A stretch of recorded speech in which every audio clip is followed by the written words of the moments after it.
राजस्थान के एक छोटे से गांव में माधव अपनी पत्नी सुलेखा और बेटी पिंकी के साथ रहता था। माधव एक सुतार था जो लकड़ियों से सामान बनाया करता था, लेकिन इस काम से उसे सिर्फ इतनी ही कमाई हो पाती थी कि उसका 2 वक्त की रोटी का गुजारा हो सके। बेचारा माधव दिन भर की चिलचिलाती गर्मी में जंगल से लकड़ियां काट कर लाता और फिर उनसे कुर्सी टेबल आदि बनाकर बेचता, लेकिन फिर भी उसकी मेहनत का उसको सही दाम नहीं मिल पाता था। इस कुर्सी के मैं 50 रुपए दूंगा, देनी है तो बोलो। लेकिन साहब ये बहुत कम है। इससे ज्यादा 1 रुपया नहीं मिलेगा, बोलो बेचनी है कुर्सी। लाइए साहब 50 रुपए में ही रख लीजिए। भोला भाला माधव किसी से ज्यादा मोल भाव नहीं कर पाता और उसे जितना मिलता उसी में खुश रहता। उसे जो भी कमाई होती उसे वो घर आकर अपनी पत्नी के हाथ पर रख देता। ये लो सुलेखा, और इससे दाल चावल ले आना। बाबा ये लो पानी पियो, मटके का ठंडा ठंडा पानी। मेरी बिटिया हमेशा खुश रहे और खूब मन लगाकर पढ़ाई कर। बाबा मन लगाकर पढ़ाई तो तब करूंगी ना जब ठीक से सो पाऊंगी। रात भर गर्मी के कारण मुझे नींद नहीं आती, जिस वजह से मैं स्कूल में भी ठीक से अपनी पढ़ाई पर ध्यान नहीं दे पाती। सुनिए ना, बिटिया इतना कह रही है तो एक पंखा ला दीजिए ना इसके लिए। कहाँ से ला दूं सुलेखा, तुम तो जानती ही हो अपनी हालत। हमारे पास इतने पैसे नहीं है कि पंखा लगा सके और बिजली का बिल भर सके। पिंकी बिटिया, तू ना सोने से पहले अपने पैरों पे गीला कपड़ा बांध लिया कर, इससे तुझे गर्मी कम लगेगी। गर्मियों में रात काटना उन तीनों के लिए भारी पड़ जाता था। एक तो वैसे ही घर में पंखा नहीं और ऊपर से राजस्थान की भीषण गर्मी। ऐसे ही कुछ दिन बीत जाते हैं। एक रोज पिंकी जब स्कूल से घर आ रही थी तो लू लगने के कारण वो रास्ते में ही बेहोश हो गई। गांव वालों ने उसे उठाकर उसके घर पहुंचाया। माधव जल्दी से वैद्य जी को बुला कर लाया। देखो माधव, बिटिया को लू लगने के कारण वो बेहोश हो गई थी। इसे ये दवाई दे देना और इसके सिर पर पानी की पट्टी करना, ये जल्दी ही ठीक हो जाएगी। लेकिन हाँ, इस बात का ध्यान रहे कि इसे ठंडी हवा में ही रखें, नहीं तो इसकी तबीयत फिर बिगड़ सकती है। सुनिए जी, कुछ भी करिए लेकिन अपनी पिंकी के लिए एक पंखा ले आइए। मैं इसे गर्मी में ऐसा तड़पता नहीं देख सकती। अरे एक ही तो बेटी है हमारी जो इतनी मिन्नतों के बाद हुई है, उसके लिए हम इतना भी नहीं कर सकते क्या? ठीक है, मैं कल ही सेठ धनपत की दुकान पे जाके पंखे का रेट पता करके आता हूँ। अगले दिन माधव सेठ धनपत की इलेक्ट्रॉनिक्स की दुकान पर जाता है। सेठ जी, मुझे एक पंखा खरीदना है अपनी पिंकी बिटिया के लिए। ठीक है, तो निकालो 1000 रुपया और ले जाओ पंखा। 1000 रुपए?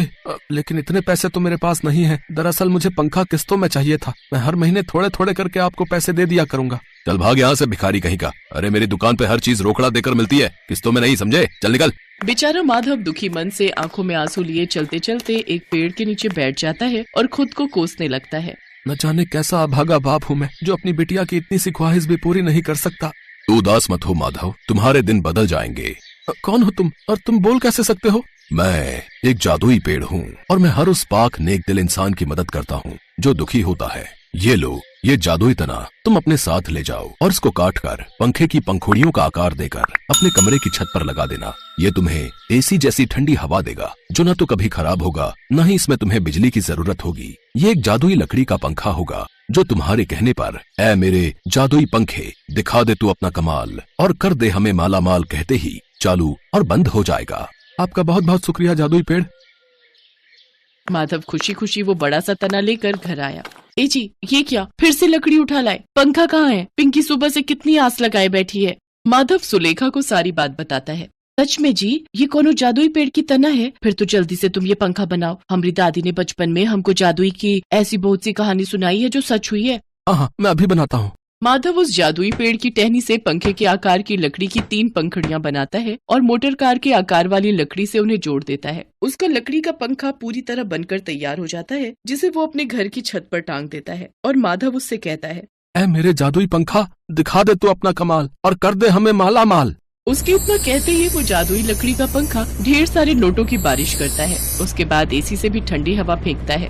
ये तो चमत्कार हो गया जी, हम तो अमीर हो गए। ये बाबा, इस ठंडी ठंडी हवा में तो मुझे बहुत मजा आ रहा है। ये तो मुखिया जी के घर के एसी से भी ठंडी हवा दे रहा है। बिल्कुल सही कहा बिटिया तुमने। हमको तो ऐसा लग रहा है जैसे हम राजस्थान से सीधा हिमाचल की पहाड़ियों में पहुंच गए हैं।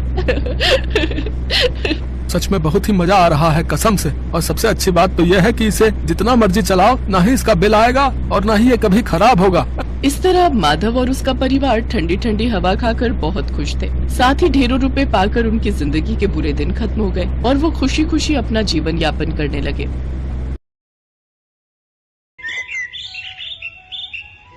सुंदरपुर नाम के एक छोटे से गांव में सुरेश नाम का एक बांस काटने वाला अपनी पत्नी सरला के साथ रहता था। सुरेश रोजाना बांस की लकड़ी काटने के लिए जंगल में जाता था और फिर बांस बनाकर बाजार में बेचता था। सुरेश के कोई संतान नहीं थी, पर फिर भी वो दोनों पति पत्नी एक दूसरे के साथ अपना सुख दुख बांटकर खुश रह लेते थे। एक बार सुरेश जंगल में बांस की लकड़ी काट रहा था, पर जैसे ही उसने कुल्हाड़ी मारी, पेड़ के तने में उसे सोती हुई एक छोटी सी बच्ची दिखी। वो हैरान रह गया। हे ईश्वर, ये क्या?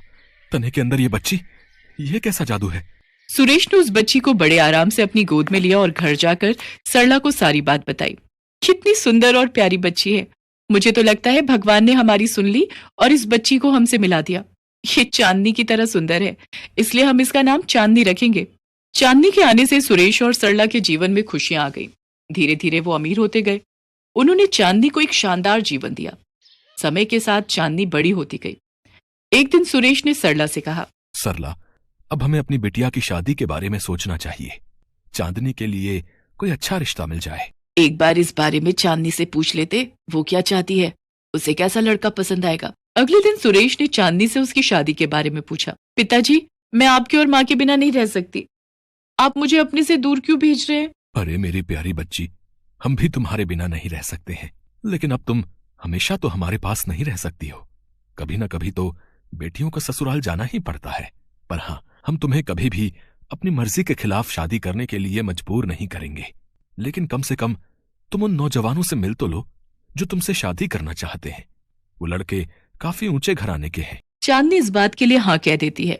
अगले दिन 5 युवक चांदनी को देखने के लिए आते हैं। वो सभी चांदनी की सुंदरता को देखते रह जाते हैं। अच्छा, तो आप 5 युवक मेरे से शादी करना चाहते हैं, पर मैं केवल उसी युवक से शादी करूंगी जो मेरी मांगों को पूरा करेगा। चांदनी ने पहले युवक को एक साधु से पत्थर का बना एक कटोरा लाने को कहा, जो चांदी से भी ज्यादा चमके। दूसरे युवक से उसने पूर्वी समुद्र के पास सबसे ऊंचे पहाड़ के शिखर पर उगने वाली एकमात्र पेड़ की शाखा लाने को कहा, जिसकी जड़ें चांदी की बनी होती हैं। तीसरे युवक को चांदनी ने एक ऐसी मणि लाने को कहा जो एक अजगर के सिर पर रखी हुई थी। आखिरी युवक को चांदनी ने एक चिड़िया लाने को कहा जिसके पेट में एक शंख है। चांदनी जानती थी कि यह सब कार्य असंभव है, लेकिन उसके लिए अपने माता पिता के साथ हमेशा रहने का ये तरीका सही भी नहीं था। सभी युवक इस कार्य में असफल रहे। कुछ दिन बाद उस देश के राजकुमार को जब चांदनी की खूबसूरती के बारे में पता चला, साथ ही ये भी कि चांदनी ने विवाह के लिए क्या शर्त रखी है, वो उससे मिलने पहुंचा। राजकुमार उसकी सुंदरता पर फिदा हो गया। उसने चांदनी से शादी करने की ठान ली थी। मुझे पता है राजकुमार, आप मेरी सारी शर्तें पूरी कर सकते हैं, परंतु अभी मैं शादी ही नहीं करना चाहती और आप मुझसे इसका कारण कभी ना पूछें। ठीक है, पर क्या हम दोस्त बन सकते हैं ना? उस दिन से राजकुमार और चांदनी दोस्त बन गए। चांदनी के माता पिता ने भी बाकी युवकों को मना कर दिया। वो अपनी बेटी को परेशान नहीं करना चाहते थे। तो उन्होंने देखा कि चांदनी खिड़की के पास बैठी थी और उसकी आंखों में आंसू थे। चांदनी बिटिया, क्या हुआ?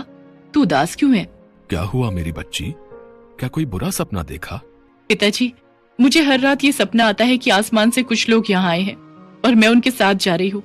और कल रात मैंने एक आवाज भी सुनी कि वो दिन आने वाला है जब मैं यहाँ से चली जाऊंगी। अगले 15 दिन बाद वो लोग मुझे लेने के लिए आएंगे। मुझे आपको छोड़ना पड़ेगा। चांदनी के माता पिता को ये बात सुनकर चिंता होने लगी। चिंता मत कर बेटी, तुझे यहाँ से कोई नहीं ले जाएगा।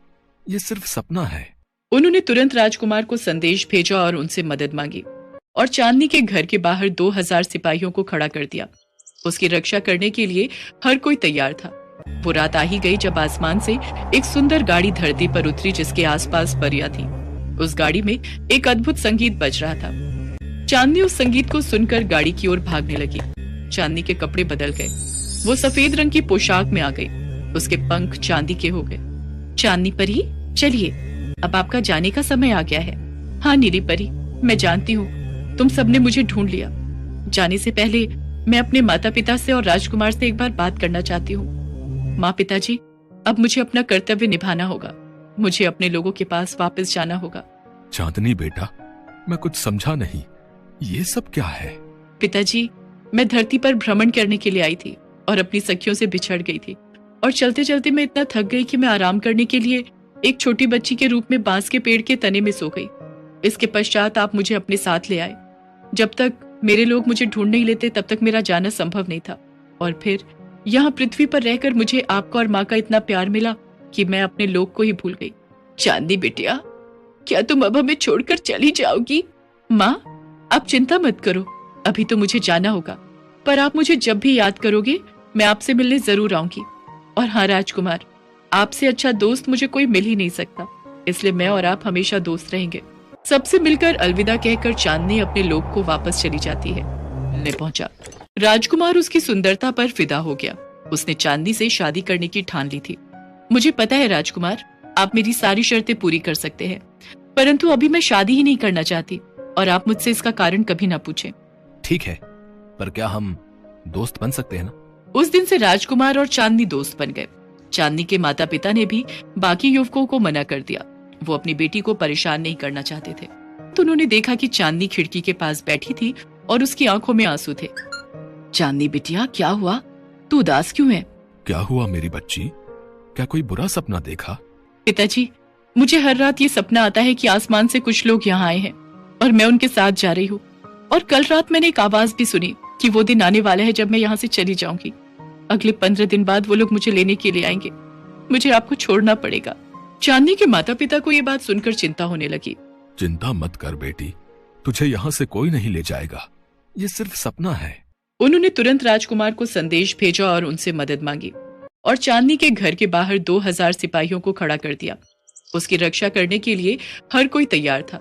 वो रात आ ही गई जब आसमान से एक सुंदर गाड़ी धरती पर उतरी जिसके आसपास परियां थी। उस गाड़ी में एक अद्भुत संगीत बज रहा था। चांदनी उस संगीत को सुनकर गाड़ी की ओर भागने लगी। चांदनी के कपड़े बदल गए। वो सफेद रंग की पोशाक में आ गई। उसके पंख चांदी के हो गए। चांदनी परी, चलिए, अब आपका जाने का समय आ गया है। हाँ नीली परी, मैं जानती हूँ तुम सबने मुझे ढूंढ लिया। जाने से पहले मैं अपने माता पिता से और राजकुमार से एक बार बात करना चाहती हूँ। माँ, पिताजी, अब मुझे अपना कर्तव्य निभाना होगा। मुझे अपने लोगों के पास वापस जाना होगा। चांदनी बेटा, मैं कुछ समझा नहीं, ये सब क्या है? पिताजी, मैं धरती पर भ्रमण करने के लिए आई थी और अपनी सखियों से बिछड़ गई थी और चलते चलते मैं इतना थक गई कि मैं आराम करने के लिए एक छोटी बच्ची के रूप में बांस के पेड़ के तने में सो गई। इसके पश्चात आप मुझे अपने साथ ले आए। जब तक मेरे लोग मुझे ढूंढ नहीं लेते तब तक मेरा जाना संभव नहीं था। और फिर यहाँ पृथ्वी पर रहकर मुझे आपका और माँ का इतना प्यार मिला कि मैं अपने लोग को ही भूल गई। चांदनी बिटिया, क्या तुम अब हमें छोड़कर चली जाओगी? माँ, आप चिंता मत करो, अभी तो मुझे जाना होगा, पर आप मुझे जब भी याद करोगे मैं आपसे मिलने जरूर आऊंगी। और हाँ राजकुमार, आपसे अच्छा दोस्त मुझे कोई मिल ही नहीं सकता, इसलिए मैं और आप हमेशा। हेलो दोस्तों, कैसे हैं आप सब? हमारी कहानियाँ देखने के लिए हमारे चैनल को सब्सक्राइब कीजिए और हाँ, बेल आइकॉन पर क्लिक करना मत भूलिएगा।